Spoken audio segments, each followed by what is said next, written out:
이 자리에 나와 예배한 우리 모든 성도님 한 분 한 분이 하나님께서 교회에게 주시는 부를 교회 일원으로 한 분 한 분 다 받으셔서 여러분이 날마다 뜨겁게 쓰임받는 신자 되시길 주님의 이름으로 축원합니다.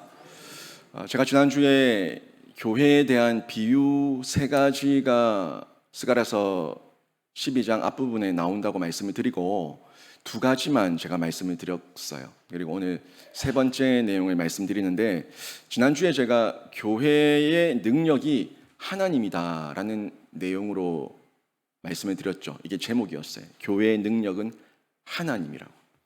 사람이 모인 것이 능력이 아니고 교회가 가지고 있는 어떤 인맥과 부가 능력이 아니라 그 교회를 모이게 하신 하나님, 그 교회 안에 임재하신 하나님의 은혜와 역사가 교회의 능력이라고 제가 말씀을 쭉 드리는 중에, 우리 하나님께서 온 우주 만물을 다 창조하셨는데 그 가운데 우리 인간의 심령도 만드셨다고 제가 전달을 했어요. 그래서 우리의 심령이 강해야 되는데 이 심력이라고, 제가 마음, 영혼, 우리의 마음의 가짐, 이 심령, 이런 부분을 제가 언급하면서 말씀을 드렸어요. 근데 사람이 무너질 때, 교회가 무너질 때, 성도가 무너질 때 보면 항상 마음이 무너지거든요. 마음이 무너지는데 하나님께서 마음을 무너뜨리지 않았어요.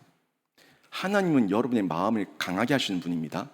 근데 우리 마음이 무너질 때는 사람 보고 무너져요. 세상의 골리앗 보고 무너져요. 하나님을 바라보고 승리하시고 지금 나의 대장 되신 그 예수를 바라보면 힘을 얻는데, 우리가 한눈을 팔다 보니까 세상 쳐다보고 세상 소리에 귀가 커져서 나를 조롱하고 비난하고 박해하는 이 말소리, 또 골리앗의 그 허세와 허풍, 이걸 보고 우리가 이 심령이 무너진다는 거예요. 근데 우리가 하나님 말씀 안에 있고 예수 그리스도 안에 있고 믿음과 간증과 확신 가지고 살아가면 사람은 강한 심령의 소유자가 됩니다. 그래서 그리스도인들 가운데 이 강한 심령의 소유자가 되어서 이 땅 가운데서 맡겨주신 사명을 감당할 때에 하나님 나라가 확장되는 거죠. 한 영혼이 주께 돌아오는 거예요. 근데 내가 무너졌는데 내가 어떻게 다른 사람에게 복음을 전하겠습니까? 또 교회 일원인 성도 한 사람 한 사람이 무너져 있는데 교회가 어떻게 사명을 감당하겠냐는 거예요.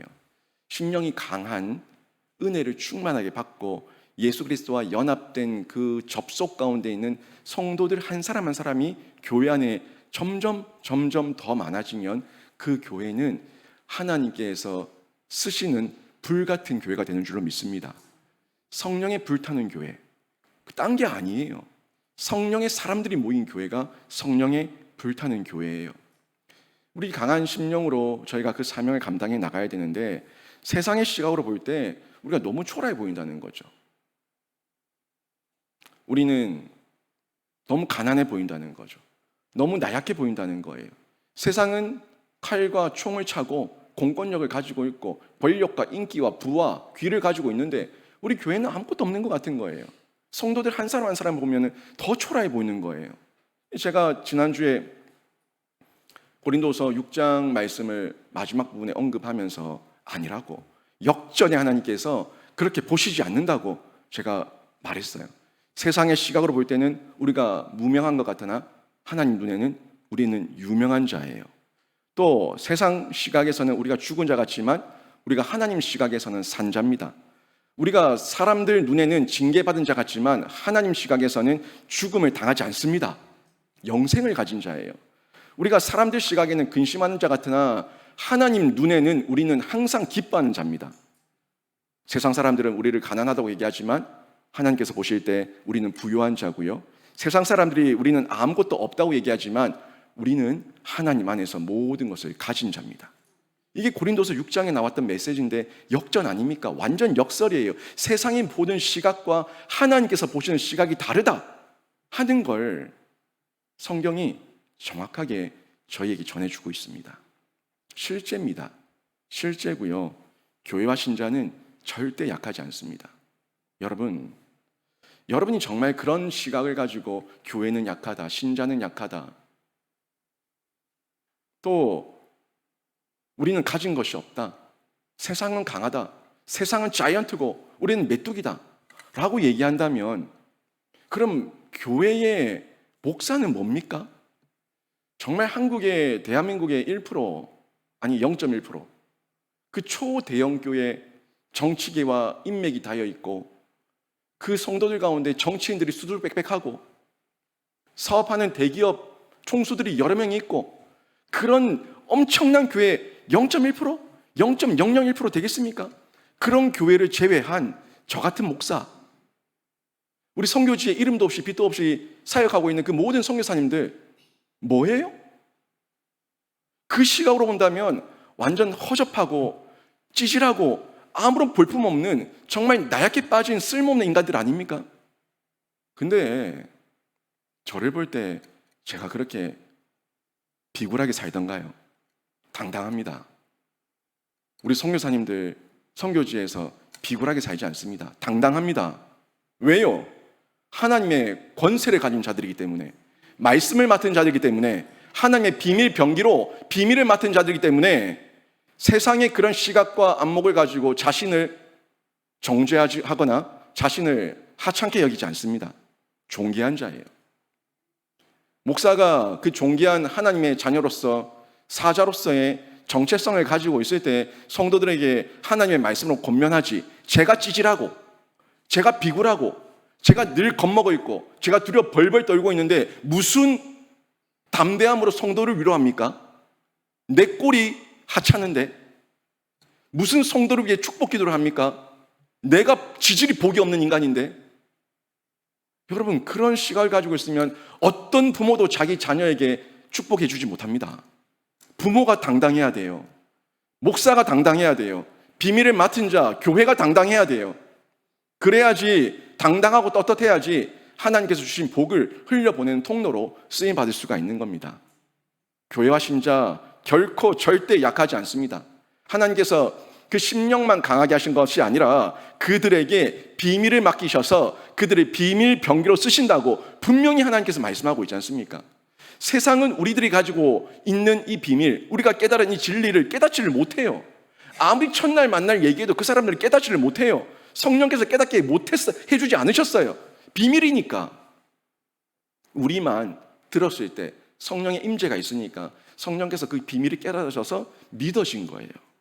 여러분, 저는 시대가 악한 이 시대 속에 살아가는 중에 묵상하면 더더욱 계속해서 제 무릎을 치는 거는, 우리 성도들 한 사람이 교회에 와서 예수 믿고 세례받고 중직이 되고 이 교회에 헌신 봉사하는 거, 이건 정말 기적 중에 기적이라는 걸 고백하지 않을 수가 없는 거예요. 제 마음에 이런 마음이 있었거든요. 하나님, 저 큰 교회들 가면은 그 수평이동도 참 많은데 왜 우리 교회는 수평이동하는 성도가 이렇게 한 명도 없습니까? 이런 마음이, 원망이 있었어요. 제가 그랬잖아요. 제 초반에 저 아둘람 굴에는 400명이 모였는데 빚진 자, 원통한 자, 마음이 상한 자, 그 사람들만 400명이 수두룩하게 모여 있어. 그 수두룩하게 모여 있는데 그 마음이 원통한 자, 빚진 자, 그 괴롭힘 당한 자, 억압당한 자, 박해받는 자, 그 사람들만, 병든 자, 이 사람들은 400명 모여서 그 우두머리가 다윗이 됐어요. 제가 하나님 앞에 원망하면서, 하나님, 아둘람굴은 그래도 400명이라도 있지요. 저는 뭡니까? 병들고 빚지고 원통하고 온통 낮은 자존감, 열등감이 찌그러진 이 공동체는 뭡니까? 이런 마음이 저한테 있었어요. 여러분, 그런 마음이 제 속에 있을 때 제 마음은 지옥이에요, 지옥.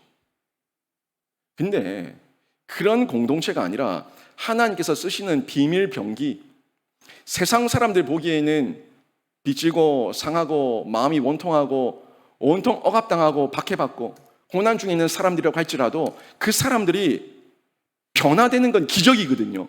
그 사람들이 군사가 되고 용사가 되는 건 기적이거든요. 근데 저는 그런 가운데, 하나님, 그러면 우리 교회에 성도 좀 보내주세요. 새가족 좀 보내주세요. 이왕이면 수평이동 좀 해서 보내주세요. 참 못났죠. 제가 처음에 그런 마음을 가졌어요. 그런데요, 안 보내주시더라고. 수평이동은 안 보내주시고 정말 생초짜, 진짜 완전 처음 예수 믿는 사람들, 그 사람들을 자꾸 우리 교회를 보내주시는데 그 사람들이 바뀌는 걸 봅니다. 그 사람들이 세워지는 걸 봅니다. 그 사람들이 은혜를 입는 걸 봅니다. 이게 진짜 기적인 줄 믿습니다. 제가 이걸 보면서 3년 6개월 사역하면서 그 사람들이 바뀌어가는 이 모습을 보면서 앞으로 10년, 20년이 기대가 되는 거예요. 그 10년, 20년 후에 또 어떤 사람들 보내주시고 이 지금 새 가족들이 나중에 중직이 되어 있는 그 영광스러운 모습을 기대하면은 그게 진짜 기적 중에 기적이고 이적 중에 이적이고 표적 중에 표적이에요. 이게 교회의 진짜 사명 아닙니까? 한번 기회 되시면 저 동신교회 홈페이지 한번 들어가 보세요. 주보가 뜨는데 뭐 한 주에 작게는 10명에서 20명, 많게는 한 주에 50명씩 등록을 해요. 그런데 80%, 90%가 스스로입니다. 여러분, 우리가 이렇게 전도를 해도 전도가 안 되는 이 시국에 거기는 스스로 처음 믿는 예수 믿는 처음 초짜들이 그렇게 들어왔을까요? 다 저기서 원통하고 여기서 마음 상하고 여기서 상처받고 여기서 빚지고 그래가지고 이 모양 저 모양으로 찢기고 갈겨서 교회 가운데 그 대중 가운데 익명성 가운데 묻혀있기 위해 가지고 신앙 버리기는 부끄럽고 그렇게 타고 들어오는 거예요. 이 동신교회가 고민에 빠졌다는 거 아닙니까? 이게 정상이냐고. 지금 한 주에 40명 50명씩 청년들이 20명 20명 30명씩 스스로가 들어오는 게 이게 정상이냐고. 이렇게 수평이동에서 다 정상적인 교인들이 대형교회를 다 몰려들고 나면 그 세상에 한국에 있는 이 다른 교회들은 또 어떻게 되는 거냐고. 다 아사하는 거예요. 아사하는 거. 그걸 제가 봤을 때 제가 참 헛된 생각을 했구나라는 걸 깨닫고 참 하나님 앞에서 회개를 했어요. 목회자라고 하는 탈을 쓰고 목회 성공이라고 하는 그 미명 아래 그냥 사람만 많이 모이면 된다고 착각했었던 저도 속물이네요. 저도 그저 먹사가 될 뻔한 사꾼이 될 뻔한 그런 한 명 중에 또 한 명이었네요. 하나님 깨닫게 하셔서 감사합니다. 뉘우치게 하셔서 감사합니다. 바로 보게 하셔서 감사합니다. 진짜 교회의 사명은 다른 옆 교회에 있는 성도 뺏어오는 게 아니라 예수 믿지 않는 한 영혼 주님께 돌아오게 해서 그 사람이 초신자부터 중직이 되기까지 세워나가는 이 사명, 이게 진짜 교회의 사명이구나 하는 걸 제가 깨달으면서 제 마음에 또 새로운 도전이 생기는 거예요. 근데 그게 너무 힘들거든요. 한 사람 아무것도 모르는 사람 그 젖먹이부터 이유식 떠먹이면서 그 사람 어리광 다 받아주면서 안고 품고 키워주는 게 너무 힘들거든요. 진이 빠지거든요. 좀 알아서 해주면 좋겠는데 하나하나 다 가르쳐주는 거 그게 너무 힘들거든요. 근데 그게 진짜 내 새끼예요. 이 교회의 일꾼이에요. 우리 교회의 기둥 같은 일꾼이 되고 하나님의 영광스러운 비밀 병기가 되어서 주님께 쓰임받게 되는 줄로 믿습니다. 그 마음으로 저희가 태신자를 품고 교회 사명을 발견해서 한 영혼을 붙드는 거죠. 하나님께서는 그렇게 비밀 병기로 저희들을 세우셔서 쓰고자 하신다는 겁니다. 근데 그때 지난주에 이 얘기를 하면서 교회를 향한 비유를 3가지를 얘기를 했죠. 그 첫 번째 비유가 2절 말씀에 나왔던 취하게 하는 잔이었어요. 이 취하게 하는 잔은 우리 교회 신자가 취하는 게 아니라 누가 취한다는 거였어요? 적들이, 이 대적, 교회를 비난하고 신자를 괴롭히는 그 적들이 취하게 된다는 건데 그들이 취해서 교회를 향해서 신자를 향해서 겨냥하고 도전하고 공격하더라도 의미 없는 공격에 불과하다는 거죠. 왜? 취했으니까. 취했으니까 조준이 안 되는 거예요. 겨냥이 안 되는 거예요. 공격을 똑바로 할 수 없는 거예요. 하나님께서 교회를 술 취한 잔이 되게 하셔서 교회를 대적하는 그들 모두가 취해서 정신을 못 차리게 하겠다. 이 비유를 통해서 교회를 보호하신다고 말씀하셨어요. 또 두 번째 비유가 무거운 돌이었죠. 3절에 나왔던 무거운 돌이었는데 자, 이 무거운 돌 얘기를 하면서 산돌, 예수 그리스도에 대해서 언급을 했습니다.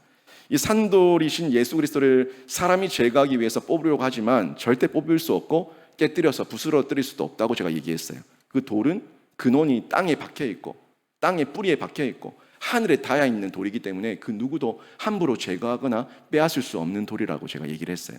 그래서 그 돌을 제거하려고 덤빈 자는 돌이 어떻게 된다고요? 상한다고. 자기가 깨지고 자기가 상하고 자기가 가루가 될 거라고 제가 말씀을 전달했습니다. 이런 어떤 놀라운 능력을 우리 하나님께서 교회 공동체 가운데 주셨는데 우리 성도들 한 사람 한 사람이 그렇게 하나님께서 귀하게 아끼시고 보호하시고 보존하시는 그런 교회 일원으로 세우셨다는 거예요. 그리고 오늘 제가 세 번째 이 비유를 말씀을 드리는데, 그 앞에서 말했던 비유와 마찬가지로 하나님께서 보호하시는 교회고 하나님께서 생명사기로 이미 보존하고 계신 교회의 일원이기 때문에 그들의 모든 공격이 무력한 공격이라는 거예요. 아무리 공격을 해본들 무력하다. 유력한 공격이 아니라 무력한 공격, 아무 의미 없는 공격이라는 겁니다. 그 세 번째가 3절 뒷부분과 4절에 이어서 나옵니다. 여기 보시면 이런 말씀이 나와요. 천하 만국이 그것을 치려고 모이리라 여호와가 말하노라. 그날에 내가 모든 말을 쳐서 놀라게 하며 그 탄자를 쳐서 미치게 하되 유다 족속은 내가 돌보고 모든 민족의 말을 쳐서 눈이 멀게 하리니. 이 부분인데, 이 말씀은 앞부분에 봤었던 첫 번째 비유였던 술 취한 장과 좀 비슷한 그런 비유로 하나님께서 말씀하고 있는데, 하나님께서 세상이 말과 군사와 공권력, 어떤 눈에 보이는 외적인 힘을 가지고 하나님의 교회와 하나님의 백성들을 공격하려고 할 때 어떻게 한다고요? 그 공권력을 무력화시킨다는 겁니다. 그 말과 말탄자들을 어떻게 한다는 겁니까? 미치게 한다는 거예요. 그 말과 말탄자들이 제정신 가지고 교회를 공격하자 하고 말을 타고 따닥따닥 하는데 말 타고 오는 중에 미쳐가지고 뭐 한다는 거예요? 자기들끼리 나자빠진다는 거예요. 자중질환. 사실 자중질환의 사건은 성경에 하나님께서 이적과 표적을 보이실 때 여러 번 많이 보이셨습니다. 자기들끼리 싸우는 것, 자기들끼리 눈이 멀어서, 자기들끼리 미쳐서 싸우는 것. 그 역사를 이 시대 가운데도 하나님께서 그대로 보이시겠다고 말씀하고 있는 거예요. 그 말씀이 이거죠. 그날에 내가 모든 말을 쳐서 놀라게 하며 그 탄자를 쳐서 미치게 하되. 세상 사람들이 아무리 뛰어난 군사력과 무기로 우리를 공격해도 그 무기가 전부 엉뚱한 곳으로 날아가고 쏘아진다면 무슨 의미가 있냐는 거예요. 아무리 좋은 레이더, 아무리 좋은 그 미사일을 가지고 있어도, 전투기를 가지고 있어도 표적을 제대로 맞추지 못하는데 무슨 의미가 있냐는 거예요. 그때 당시에 어떻게 싸웠겠습니까? 그때 당시에 말 타고 다니면서 활 쏘고, 말 타고 다니면서 칼 휘두르고, 말 타고 다니면서 창을 던졌을 건데, 말이 미쳐서 자기가 가자는 대로 안 가고, 또 말탄자가 미쳐서 아무 때나 창을 던지고 칼을 휘두르는데 무슨 공격이 되겠냐는 거예요. 이걸 요즘식으로 얘기하면은 레이더예요, 레이더. 레이더가 완전히 무력화됐다는 겁니다. 보세요. 요즘에 전쟁할 때 레이더가 굉장히 중요하죠. 미사일을 쏠 때도 레이더로 좌표를 설정해서 발사하고, 비행체를 요격할 때도 레이더로 추격해서 발사를 한다고요. 근데 그렇게 중요한 레이더, 이 적을 분별할 수 있는 분별력, 이 레이더가 고장이 난다면 그 미사일이나 폭탄이 다 어디로 가겠습니까? 내한테 떨어지죠. 자기들끼리 싸우는 거예요. 하나님께서 말을 쳐서 놀라게 하고 그 탄자를 미치게 한다는 말씀은 말 그대로 이 시대에 레이더가, 이 모든 군에 있는 레이더가 작동 오류를 일으킨다는 거예요. 고장이 났다는 겁니다. 한마디로 하나님께서 아무리 세상의 힘과 군사력으로 교만하고 자만하고 자기를 치장하고 있는 골리앗이 1000명, 10,000명, 수만 명이 있다고 하더라도 그들을 모두 오합지졸 만드시겠다고 말씀하고 있는 겁니다. 이 이야기가 성경의 여러 사건으로 많이 등장했지만 한 예를 저희가 떠올린다면 출애굽 사건이죠. 출애굽 사건 때, 출애굽할 때 이스라엘 백성들이 행군에 나가다가 바로가 마음이 바뀌어서 이스라엘 백성들을 추격하지 않습니까? 그때 앞에는 홍해고 뒤에는 애국 군대예요. 하나님께서 홍해를 가르시죠. 홍해를 가르시고 마른 땅으로 이스라엘 백성들은 지나가게 하시고, 그때 이스라엘 백성을 쫓아서 뒤따라왔었던 애국 군대는 홍해 바다에서 완전히 수장됐던 사건. 그 사건이 하나님께서 마치 아무리 뛰어난 철병거를 가지고 있고 뛰어난 군사력을 가지고 있어도 오합지졸, 무용지물 만드시다는 내용과 똑같은 내용인데, 이때도요 하나님의 힘이 그 말들과 그 병거에 작용했습니다. 성경은 그게 그대로 표현해 주고 있더라고요. 한번 보실까요? 출애굽기 14장 24절 25절입니다. 새벽에 여호와께서 불과 구름 기둥 가운데서 애국 군대를 보시고 애국 군대를 어지럽게 하시며 그들의 병거 바퀴를 벗겨서 달리기가 어렵게 하시니 애굽 사람들이 이르되 이스라엘 앞에서 우리가 도망하자. 여호와가 그들을 위하여 싸워 애굽 사람들을 치는도다. 보세요. 지금 싸운 거는 이스라엘 백성들이 아니에요. 이스라엘 백성들은 앞서 하나님의 인도를 따라서 홍해를 건넜어요. 뒤따라오고 있는데 그들과 뒤따라오는 그 마병들과 싸운 거는 하나님이에요. 하나님께서 군대를 어지럽게 하고 병거 바퀴를 벗겨버리시고, 그리고 애굽 사람들이 싸울 수 없게끔 오합지졸 만들어 버리시니까 그들이 보기에도 아니 우리끼리 달리고 있는데 이게 무슨 일이냐? 갑자기 바퀴는 왜 빠지고 우리가 이 미쳐서 날뛰는 이 말들은 뭐냐? 이걸 본 거예요. 주변에 이스라엘 군대가 없으니까 자기들만 여기를 지나가고 있는데, 그리고 느낀 거예요. 뭐라고요? 우리가 도망하자. 여호와가 그들을 위하여 애굽 사람들을 치는도다. 이렇게 고백을 했다는 거예요. 인간이 모든 힘을 다해서 하나님을 대적한 결과를 보세요. 그 결과는 바다에 완전히 수장당했습니다. 지금도 골리앗 같은 세상이 교회를 박해하며 조롱해도 하나님께서 저는 교회를 지키시는 줄 믿습니다. 여러분이 지금 힘들어서 울고 불고 해도 여러분이 정신 똑바로 차리고 구름기둥 불기둥 보고 장대에 달린 노뱀을 보고 하나님 다시 바라보면 여러분 심령을 강하게 하시는 하나님께서 여러분을 또한 지키실 줄로 믿습니다. 골리앗 같은 세상 바라보고 골리앗 같은 주변 사람들의 큰 소리 듣다 보면은 마음이 주눅들 때가 있는데, 애굽 군대를 수장시켰던 하나님께서 지금도 여전히 우리를 공격하는 말과 그 병거 탄자들, 말의 탄자들을 미치게 하신다는 이 말씀으로 여러분 용기를 얻으시고 여러분의 생명사기를 보호하고 있는 하나님만 바라보는 은혜가 있기를 주님의 이름으로 축원합니다. 하나님께서 우리 교회 일원들을 지키신다고요. 끝까지 교회를 공격하는 자들은 그때도 깨닫지 못하고 그때도 뉘우치지 못하고 끝까지 교회를 공격하는 자들은 애국 군대처럼 자신들이 망하게 될 겁니다.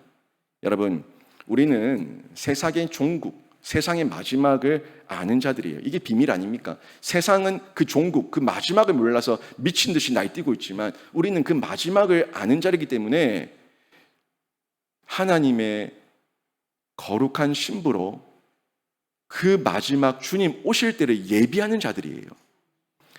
세상은 그 마지막을 몰라서 불로장생을 노래하고 어떻게든 오래 살고 어떻게든 부귀를 모아서 떵떵거리며 다른 사람을 짓밟을까 이걸 고민하고 있지만 우리는 순결한 신부가 되어서 주님 오실 그날을 예비하는 하나님의 백성인 줄로 믿습니다. 왜?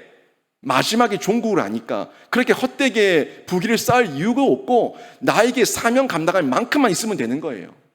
그게 자족이에요. 그게 풍족이에요. 100을 가지고 있어 봐요. 1을 못 나누면 가진 자 아닙니다. 10을 가지고 있어 봐요. 10을 가지고 있어서 없다고 얘기해도, 사람들 보기에는 없다고 얘기해도 1을 나눌 수 있으면 그 사람이 진짜 가진 자예요. 진짜 많이, 우리 눈에 많이 가진 유물론적인 것이 많은 것이 아니라 나눌 수 있는 자가 많이 가진 자입니다. 아무리 많이 가지고 있어도 1도 나누지 못하고 0.1도 나누지 못하는 사람은 가진 자가 아닙니다. 못 나누고 못 쓰는 자예요. 못 누리는 자예요. 여러분 인생을 누리시고 삶을 누리시며 하나님께서 주시는 그 은혜와 복을 마음껏 누리시며 흘려보내는 통로가 되시길 바랍니다. 그게 진짜 부자고 풍족한 자예요. 그래서 이 세상에 미쳐 날뛰는 사람들을 볼 때에 진짜 풍족한 사람, 온유한 사람은 긍휼의 마음을 가지고요. 우리는 이미 이긴 자들이고 결국 이길 자들이기 때문에 이긴 자의 여유와 온유를 가지고 그들에게 성경의 진리를 가르쳐 줄 수가 있는 거예요. 또 성경의 확신으로 담대하게 또 나가서 그들에게 예수의 생명을 전하고 핍박이 있어도 또 이겨내고 오뚜기처럼 또 일어나서 사명 감당하는 신자인 줄로 믿습니다.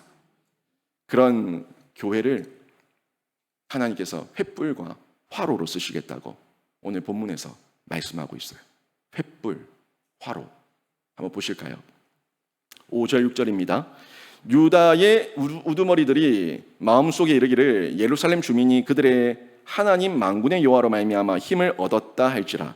그날에 내가 유다 지도자들을 나무 가운데에 화로 같게 하며 곡식단 사이에 횃불 같게 하리니 그들이 그 좌우에 에워싼 모든 민족들을 불사를 것이요 예루살렘 사람들은 다시 그 본곳 예루살렘에 살게 되리라. 이 말씀은요, 하나님께서 그리스도인들을 통해서, 교회를 통해서 세상에 하시고자 하는 일이 뭔가, 이걸 드러내고 있어요. 근데 제가 앞서 보여줬지만 음역 쳐놓던 글씨 한번 보세요. 누가 화로고 누가 횃불입니까? 누가 나무고 누가 곡식단입니까? 이 나무와 곡식단은 타야 될 존재고 화로와 횃불은 태우는 존재예요. 그럼 누가 화로고 누가 불입니까? 또 누가 나무고 누가 곡식단이냐는 거예요. 이걸 말씀을 통해서 제가 깨달아야지 교회에 주신 사명이 뭔가 하는 부분을 깨달을 수가 있겠죠. 가을에 볕단을 쌓아뒀는데 거기에 횃불을 대면은 어떻게 되겠습니까? 전부 다 타버리는 거예요. 나무와 곡식단은 이 세상의 풍요와 부를 상징적으로 표현하고 있습니다. 한마디로 세상의 탐욕적인 죄와 악이에요. 나무를 쌓아놓고 곡식단을 쌓아놓고 내가 평안하다 더 많이 쌓고 창고를 만들어 쌓고 나누지 않고 꺼주지 않고 거저주지 않고 계속 나의 탐욕을 위해 쌓아놓고 있는 죄와 악, 세상의 풍요와 부, 이 모든 걸 얘기하고 있는 거예요. 그런데 하나님께서 그 모든 것을 교회의 불로 태워버리시겠다고 말씀하고 있다는 거죠. 이 교회의 불이 지금 횃불과 화로로 표현이 된 거예요. 교회의 불이에요. 횃불과 화로가. 세상에서 하나님을 대적하고 교회를 박해하는 모든 대적들을 태워서 죽여버리는 게 아니라 새롭게 하신다는 거예요. 새롭게 하신다고요. 태워서 새롭게 하신다고요. 이사야가 하나님 앞에서 자기 입술이 부정하다고 울며 회개할 때 수룹 가운데 하나가 나와서 그 제단에 있는 숯을 가지고 이사야의 입에 댑니다. 그리고 이사야에게 뭐라고 얘기합니까? 이 불이 내 입에 대었으니 악이 제하여지고 내 죄가 사하여졌느니라. 불이에요. 제단의 불이 우리의 입술에 닿이고 우리의 심령에 닿이고 우리의 인생에 닿일 때 우리가 타 죽는 게 아니라 하나님께서 교회를 통해서 되실 때는 새롭게 하시는 역사를 일으키시는 줄 믿습니다. 이 교회의 사명이에요. 모든 대적을 태워서 새롭게 하시는 이때 바로 은혜의 때이죠. 긍휼의 때예요. 말세예요. 마지막 때예요. 예수님 오셨을 때부터 회개하라 천국이 가까웠느니라 말세를 외쳤습니다. 지금은 마지막 때라고 얘기했어요. 이 마지막 때는 심판이 임하기 전입니다. 그래서 은혜의 때예요. 긍휼의 때예요. 마지막 기회가 주어진 때예요. 이때 막차 타면 천국에 입성하는 거고 이 은혜의 때와 긍휼의 때를 끝까지 거부하면 지옥 유황불에 떨어지는 거예요. 근데 지금 하나님께서 주신 이 마지막 때에 교회에게 주신 불은요, 심판의 불이 아니라 새롭게 하시는 불인데 이걸 성경을 통해서 이 불에 대한 개념을 조금 정리하고 가셔야 됩니다. 성경은 불에 대한 표현들이 여러 군데 얘기하고 있는데 이 하나님의 불을 어떻게 표현하고 있는지 몇 가지를 좀 보시게 되면 기도할 때 하나님께서 함께 해주셔서 기도에 응답해 주시는 기도 응답의 불이 있습니다. 이거 임재의 불이라고도 얘기해요. 기도했더니 하나님께서 임해 주셨다고, 나에게 임재하셔서 응답해 주셨다는 거죠. 임재의 불. 이게 열왕기상 18장이 대표적인 부분인데 누가 나와요? 엘리야가 나오죠. 엘리야가 바알가세라 그 가짜 제사장들, 거짓 선지자들 그들 850명과 붙어서 하나님 앞에 기도했을 때 그 기도를 들으시고 하나님께서 즉각 응답해 주셨던 기도 응답의 불, 임재의 불이 하늘로부터 내려서 엘리야의 제단을 태웠습니다. 그 다음에 또 다른 불이 있는데 하나님께 예배할 때 예배를 흠양하시는 흠양의 불이 있어요. 여러분들 예배를 많이 드리지만 예배를 드리고 나서 찹찹할 때가 있고 예배를 드리고 나서 이루 말할 수 없는 감격 가운데 하나님께서 내 예배를 받으셨다는 이 기쁨의 감격이 있는 예배가 있어요. 그게 흠양입니다. 내가 온 지성과 마음을 다해서 예배했을 때 하나님께서 내 예배를 받으셨다는 흠양의 불이 성경에 나옵니다. 역대하 7장에 나오는데 대표적인 인물이죠. 누구예요? 솔로몬. 솔로몬이 1천 번제를 드렸을 때 하나님께서 불을 내려서 그 성전에 임하게 하시고 그 번제단을 사르시고 하나님의 영광이 성전에 가득했다고. 하나님의 영광이 이 성전에 가득했다고 성경이 기록해 주고 있습니다. 그 다음에 불이 심판의 불이에요. 이 심판의 불은 또 다른 불인데 우리 예수님께서 재림하실 때 다 영벌의 불, 지옥 유황불로 쏟으시는 하나님의 심판의 불이 있다는 겁니다. 근데 교회에게 주신 불은 이런 심판의 불이 아니라 기도 응답의 불과 흠양의 불인데 이 불을 받은 교회를 보고 이 성령의 불을 받은 교회를 보고 불타는 교회라고 얘기하는 거예요. 불타는 교회, 성령의 불타는 교회. 찬양도 있지 않습니까? 성령의 불타는 교회. 진짜 여기서 막 유황불이 끓어오르는 게 아니라 우리의 심령에 하나님께서 기도 응답의 불, 임재의 불, 흠양의 불을 쏟아 부어 주시니까 이 예배당 안에 하나님의 영광이 가득한 거예요. 사명이 불타고 있는 거예요. 한 영혼이라도 더 세우겠다는 뜨거운 심령으로 또 일어나는 거예요. 이런 교회가 됐을 때 불타는 교회라고 말할 수가 있는 거죠. 오늘 본문의 이 불이 무슨 불이냐? 바로 오늘 본문의 불이 심판의 불은 아닙니다. 오늘 본문의 불은요, 교회가 하나님의 사명을 감당하는 불이에요. 만약에 오늘 본문의 이 화로, 오늘 본문의 횃불을 심판의 불이라고 얘기한다면 교회가 너무 약해 보이잖아요. 아니, 교회가 세상을 다 태울 만한 권력이 어디 있어요? 교회가 세상을 다 태울 만한 무기가 어디 있어요? 교회가 세상을 다 태울 만한 그런 공권력이 어디 있어요? 우리가 방화범입니까? 온 데 다니면서 불 지르고 다니게? 그런 불이 아니에요. 그렇게 얘기해버리면 세상적인 어떤 공권력과 힘으로 얘기해버리면 교회가 너무 연약해 보인다는 거죠. 오히려 세상 권력자들의 분노가 횃불 같고 화로 같다고 오해할 수도 있는 거예요.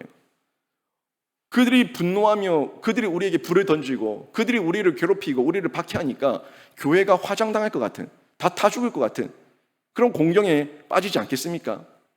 실제로 저 북한과 러시아, 중국 같은 곳을 한번 보세요.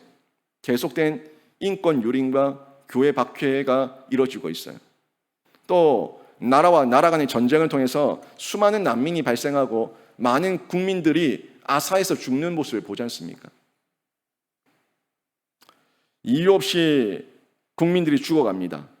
이유 없이 싸울 이유도 모른 채 다른 나라를 침략해서 우리 아들들이, 우리 남편이 군대에 징집돼 가서 죽어오는 거예요. 아무 이유도 모른 채.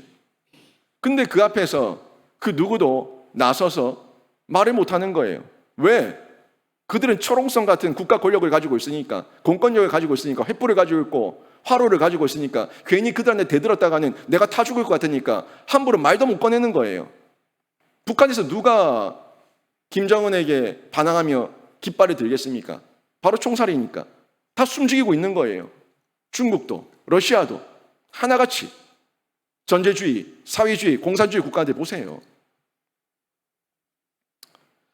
그런데요, 그런 국가 권력에 비하면 우리 한국, 우리 교회는 너무 작아 보이지만, 그런데 이런 독재자와 제국의 마지막은 늘 비참하게 끝났다는 걸 우리는 이미 역사를 통해서 알고 있습니다.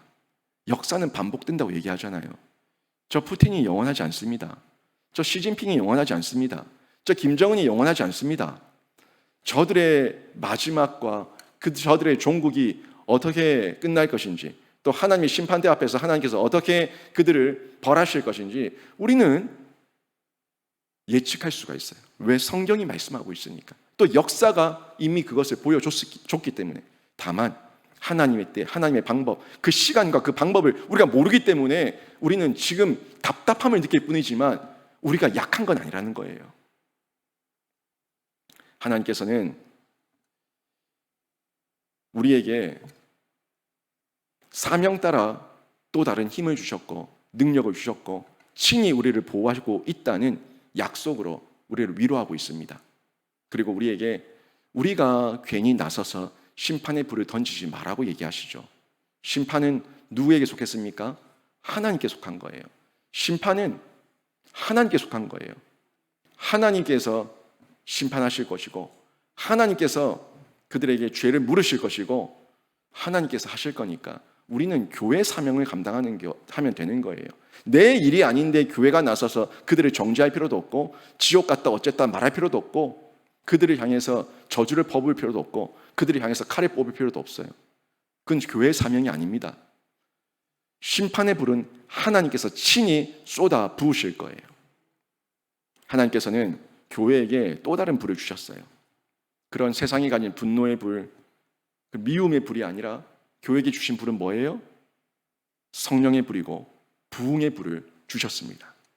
이 성령의 불과 부흥의 불을 저희가 사명 감당할 때 우리 모든 성도들과 가정과 교회가 누릴 수가 있는데 하나님 앞에 전심을 다해 기도할 때 기도 응답의 불을 주시고 하나님께 지성으로 예배할 때 임재의 불을 주셔서 이루 말할 수 없는 체험, 세상은 함부로 경험할 수 없고 세상은 알지도 못하는 그 비밀한 체험과 성령의 은혜를 우리 각 사람에게 주셔서 교회 일원으로 그 사명을 더욱더 힘있게 감당할 수 있도록 군사로 용사로 일으켜 세워주신다는 겁니다.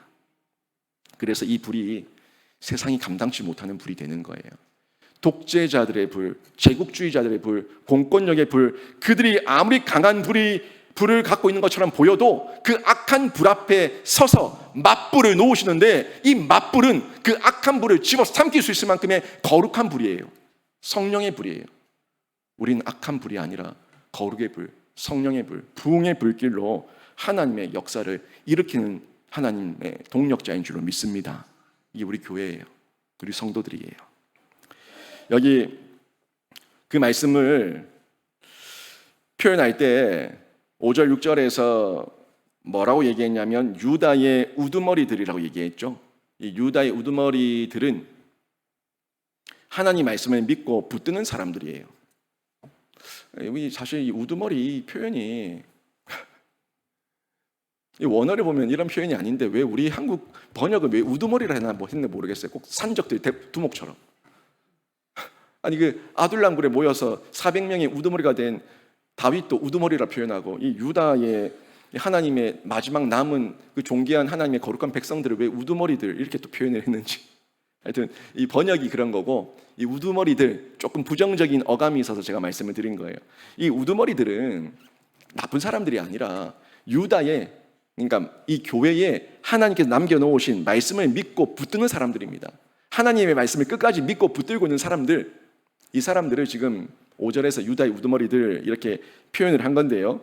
하나님께서 그들을 먼저 성령의 불, 기도의 응답의 불, 임재의 불을 체험하게 하셔서 그들을 도구 삼아서 하나님의 사역을 감당하는 동력자로 쓰신다는 거예요. 그런 교회 공동체를 하나님께서 유다 백성들이 돌아와서 다시 만들기를 원하셨던 거죠. 이걸 그들이 깨닫지 못하고 끝까지 사명 감당하지 못하니까 하나님께서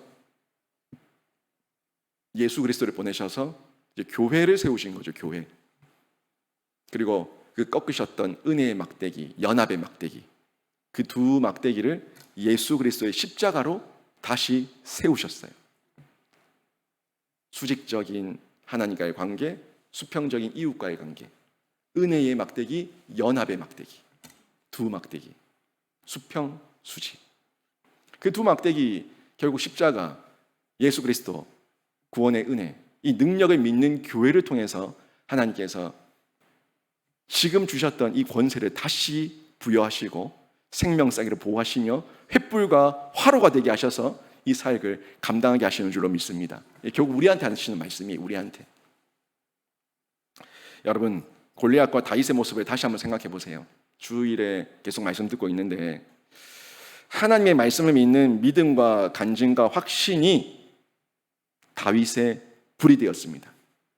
다윗 겉보기에 있는 어린아이고 스펙도 없고 갑옷도 없고 칼도 없고 소년이고 군사 기초훈련도 안 받은 아무런 보잘것없는 사람이었지만 다윗이 하는 말과 언행을 보면 그 안에 뭐가 있어요? 불이 있어요. 불. 무슨 불이에요? 임재의 불이, 부흥의 불, 성령의 불이에요. 하나님께서 주신 그 불이 있으니까 다윗이 불타고 있는 겁니다. 하나님의 용맹으로, 하나님의 지혜로 불타고 있는 다윗을 저희가 상상해 볼 수 있지 않습니까? 껍데기는 골리앗이 대단해 보이지만 작아 보였던 그 불타고 있는 다윗을 통해서 하나님은 하나님의 영광을 드러내십니다. 이게 교회를 통해서 쓰시고자 하는 우리의 사명이고 우리가 드러내야 될 모습입니다. 교회가 다윗처럼 겉보기에 아무런 스펙도 없어 연약해 보여도 하나님께서 임재하시니까 세상이 감당치 못할 불이 되어서 쓰임을 받게 되는 겁니다. 우리가 보는 세상도 외적으로 힘과 무기를 가지고 있지만 교회는 외적으로 힘도 없고 권력도 없고 공권력도 없고 부도 없고 외적으로는 그냥 종이 쪼가리, 이 종이 쪼가리에 있는 이 성경만 들고 있는 것처럼 보인다고요. 말씀만 들고 있는 것처럼 보인다고요. 맞아요. 이게 사람들 보기에는 하얀 건 종이고 검은 건 글씨예요. 그들이 말할 때는 그렇게 아무런 힘없는 종이 쪼가리와 글씨에 불과하지만 이 외적인 힘없어 보였던 말씀이 우리의 심령 가운데 임하면은 그 사람의 심령에 새겨지면은 어떻게 됩니까? 성령께서 역사하셔서 그 말씀이 우리 안에서 하나님의 능력이 되는 줄로 믿습니다. 이게 우리 교회가 가진 비밀 병기 하나님의 능력 아닙니까? 그 말씀이 우리를 바꿔놨어요. 이 말씀이 저를 바꿔놨고 이 말씀이 여러분을 바꿔놓은 줄로 믿습니다. 말이 바꿨습니까? 세상에 말이 바꿨어요? 말씀이에요. 하나님의 말씀이 실제가 됐을 때, 내 심령에 새겨졌을 때 성령께서 임재하셔서 우리 안에 하나님의 능력으로 나타났다는 걸 잊지 마시길 바랍니다. 이 말씀이 오늘 본문에서도 그대로 얘기하고 있는 거예요. 5절 보세요. 5절 보니까 예루살렘 주민이, 이 예루살렘 주민은 교회 성도들입니다. 교회 성도들이 그들의 하나님 만군의 여호와로 말미암아 힘을 얻었다 할지라. 교회 성도들이, 교회 신자들이, 우리 영신의 가족들이 그들의 하나님 만군의 여호와로 말미암아 힘을 얻었다 할지라. 엄청난 고백 아닙니까? 만군의 여호와 하나님으로 말미암아 힘을 얻었다. 여러분의 영적 충전소가, 영적 발전소가 하나님의 말씀, 기도의 자리, 예배의 자리가 되기를 주님의 이름으로 축원합니다. 영적 발전소, 동신교회에 기도회가 있었는데 한 1년 정도 하다가 뒤에 없어지긴 했는데 무슨 기도회가 있었냐면 영빨 기도회가 있었어요. 영빨 기도회. 기도의 이름이 영빨 기도회였어요.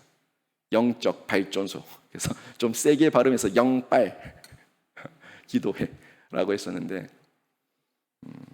그 기도회가 금요 기도회 마치고 나면 한 11시쯤 되잖아요.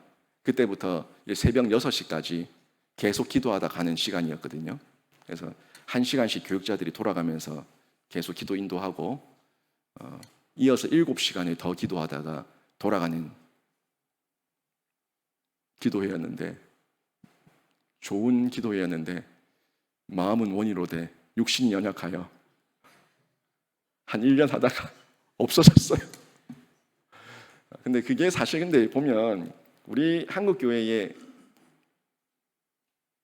그 추억 아닙니까? 밤새 기도하다가 철회하다가 엄마 다리 베고 자고 아침에 새벽 그 아침 공기 맡으며 아이 안고 집으로 돌아가고, 그게 우리 한국 교회의 정서였어요. 그 정서가 이래저래 마음은 원이로되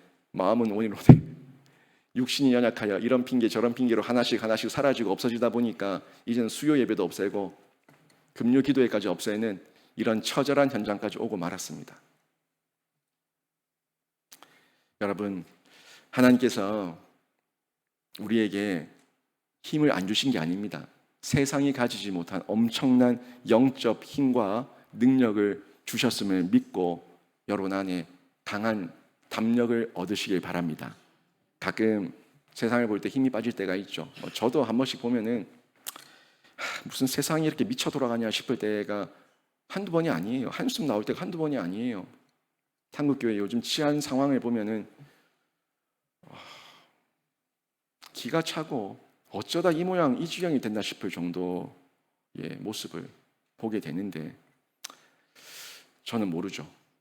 지금은 다 알지 못하고 다 깨닫지 못하지만 하나님께서 이런 시대를 통해서 교회에게, 우리 성도들에게 또 주시는 메시지가 있고, 또 우리 가운데 사명을 부각시켜 주셔서 더 크게 쓰임받는 기회가 되게 하실 줄로 믿습니다. 버리지 않으셨으니까. 그 잠시에 하나님께서 이 세상에 교만과 악을 드러내기 위해서 세상이 더 발악하는 것처럼 보일 때가 있어요. 세상의 그 교만과 악을 완전 민낯을 다 드러내기 위해서 세상이 가진 힘을 자기들의 힘을 악용해서 악한 일에, 탐욕 가운데, 죄 짓는 일 가운데 더 짓도록 하나님께서 내버려 두실 때가 있다고요. 하지만 그 죄의 결과, 그들이 그 힘을 함부로 사용하고 악하게 사용하고 죄악 가운데, 탐욕 가운데 사용했을 때 그 죄의 결과는 하나님의 심판으로 반드시 끝납니다. 죄가 드러나야지, 골문 부분이 드러나야지 도려내니까 하나님께서 가끔 그 도려내기 위해서 아프게 하실 때도 있다는 거예요. 교회는요, 그 전에 그 심판과 그 하나님의 경륜과 섭리는 다 알지 못하니까 하나님께 맡겨놓고, 교회는 일단 나에게 주신 사명이 뭔가 이것부터 다시 재점검하고 나에게 주신 사명을 우선적으로 감당하며 그 역할을 완수해야 되는 거예요. 그 역할이 뭐겠습니까? 이 세상의 힘을 악용하는 자들, 죄악 가운데, 탐욕 가운데 젖어 있는 자들, 그들에게 회개할 기회를 주고 그들에게 회개할 통로를 제시하고 그들에게 다시 돌아오라고 외치는 거, 이게 교회가 가진 사명이에요. 죽을 짓 그만하고 망할 짓 그만하고 이제는 돌이키고 회개하고 돌아오라고, 이 교회가 해야 될 사명인데, 그들이 회개하고 돌아오도록 그들의 모든 죄와 악을 태우는 부흥의 불을 저희가 던져야 된다는 거예요. 그 화로예요. 그 횃불이에요. 화로와 횃불이 나무 더미 가운데, 곡식단 가운데 그 사이를 지나게 하신 이유가 있다고요. 그 화려한 나무단, 그 엄청난 곡식단, 엄청난 부귀를 세상 사람들이 가지며 자랑질하고 있을 때 그 사이를 지나게 하시는 이유가 있다는 거예요. 주눅들라고? 아니. 겁먹으라고? 아니. 유혹당하라고? 아니. 그들에게 뭐 하라고요? 그들에게 불을 던지라고. 부흥의 불을 던지라고. 화로의 불을 던지라고. 하나님께서 우리를 횃불로, 화로로 쓰신 줄로 믿습니다. 6절 뒷부분 보세요. 그들이 그 좌우에 에워싼 모든 민족들을 불사를 것이요 예루살렘 사람들은 다시 그 본곳 예루살렘에 살게 되리라. 그들이 누구예요? 교회가, 교회 일원들이 그 좌우에 에워싼, 우리 주변에 에워싸고 있는 세상, 그곳에 그 모든 민족들을 불사를 건데, 심판의 불이 아니라 부흥의 불, 응답의 불, 임재의 불, 기도의 불, 성령의 불, 이 불을 던져서 그들을 불사르고 죄를 죄로 드러내고 회개하게 하고 돌이키게 하고, 그리고 우리는 다시 우리들의 본향 예루살렘으로 살게 된다, 돌아가게 된다. 이 메시지를 6절 뒷부분이 전해주고 있는 겁니다.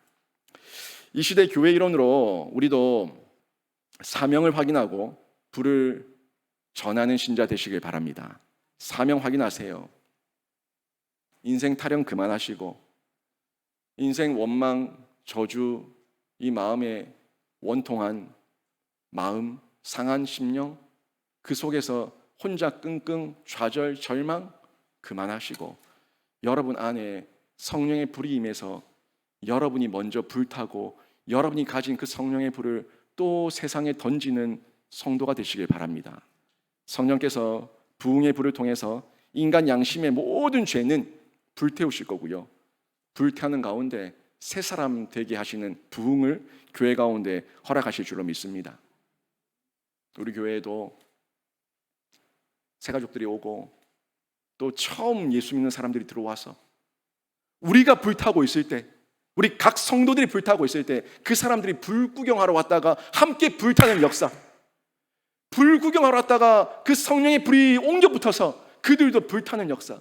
그래서 다 죽는 게 아니라 우리 안에 모든 죄와 악은 태워지고 새 사람 되는 역사, 정금같이 연단돼서 주 앞에 나오는 역사, 이런 역사가 일어나게 될 때 그때 교회를 보고 부흥이다, 진짜 외적 내적 부흥이다, 이 부흥을 외칠 수가 있는 거예요. 수평이동에서 옆교회 성도 뺏어오고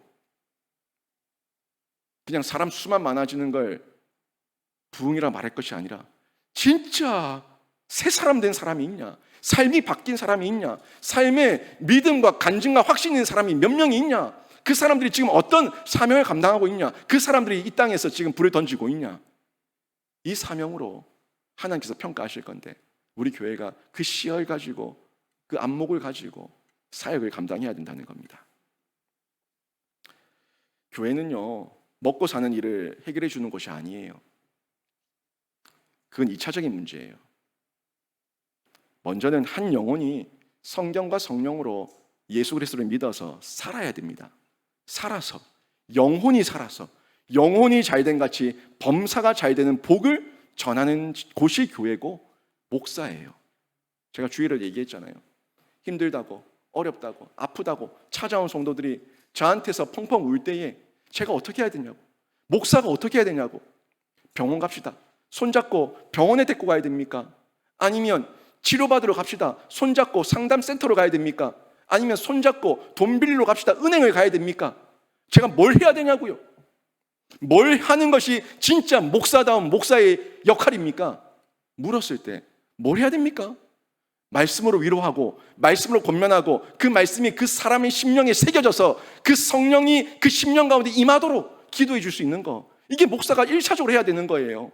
그 다음에 하나님 앞에서 지혜를 구하고 또 살기 위해서 노력하는 그들에게 하나님께서 주신 지혜 가운데 2차적으로 먹고 사는 문제에 대해서 얘기할 수 있을지 모르겠지만 1차적으로는 예수를 만나야 된다고요. 예수를 만나지 않은 사람에게 돈 버는 방법을 가르쳐 줄까요? 예수를 만나지 못한 사람들에게 병 고쳐본들 뭐 하겠습니까?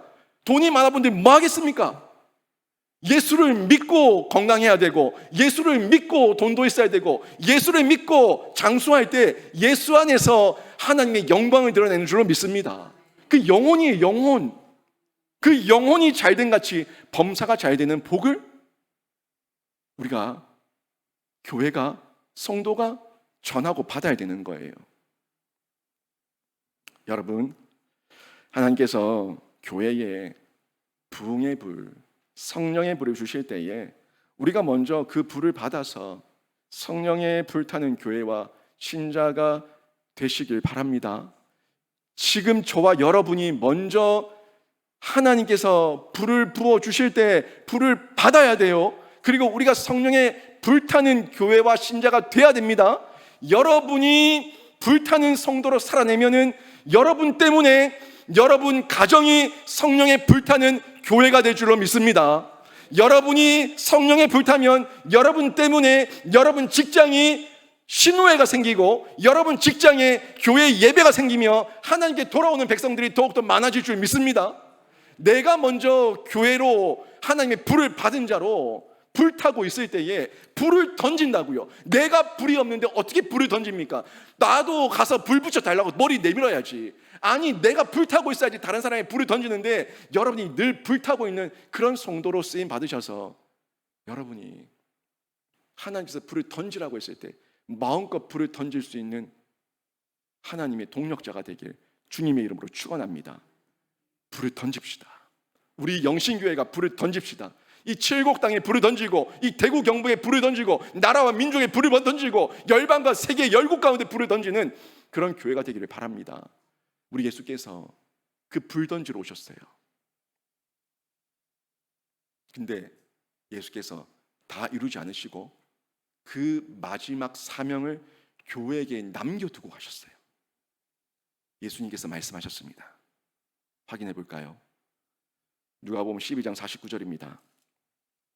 내가 불을 땅에 던지러 왔노니 이 불이 이미 붙었으면 내가 무엇을 원하리요? 예수님께서 오셨던 이유? 성령의 불을 붙이러 오셨다고 분명히 얘기하고 있어요. 근데 이 불이 지금 완전히 활활 타고 있어요? 안 타고 있어요? 안 타고 있어요. 이미 붙었으면 내가 무엇을 원하리요? 아직 미완성이라는 걸 그 여지를 남겨놓으셨어요. 그리고 승천하실 때 뭐라고 말씀하셨어요? 너희는 모든 민족을 제자로 삼아 아버지와 아들과 성령의 이름으로 세례를 주고 가서 전하라고. 예루살렘과 온 유대와 사마리아와 땅끝까지 이르러 내 증인이 되라고. 그건 뭐란 얘기예요? 불 던지란 얘기예요. 가서 불 던지란 얘기예요. 여러분, 성경을 통전적으로, 신구약을 통전적으로 깨달으셔서 교회의 사명 가운데 여러분이 불타시길 바랍니다. 교회를, 성경을 볼 때 편협하게 나한테 복 빌어주는 그 단편적인 한 성경 구절 요것만 붙들고 편협하게 기도하지 마시고, 하나님 앞에서 사명을 받아서 내가 성령에 불타고 있을 때 나의 먹고 사는 문제, 나의 입고 사는 문제, 그 모든 것은 하나님께서 이후에 이끌어 주시고 책임져 주실 것임을 믿고, 먼저 여러분이 영혼이 잘 돼가지고 범사가 잘 돼서 성령 안에서, 예수 안에서 불타는 교회의 일원으로, 불타는 신자로 살아내시길 주님의 이름으로 축원합니다. 여러분, 먼저 회개한 심령으로 불을 받고 애통한 심령으로 불을 던지는 교회의 일원이 되십시오. 여기 회개한 심령, 가난한 심령, 애통한 심령, 이 심령이 하나님께서 말씀하시는 강한 심령입니다.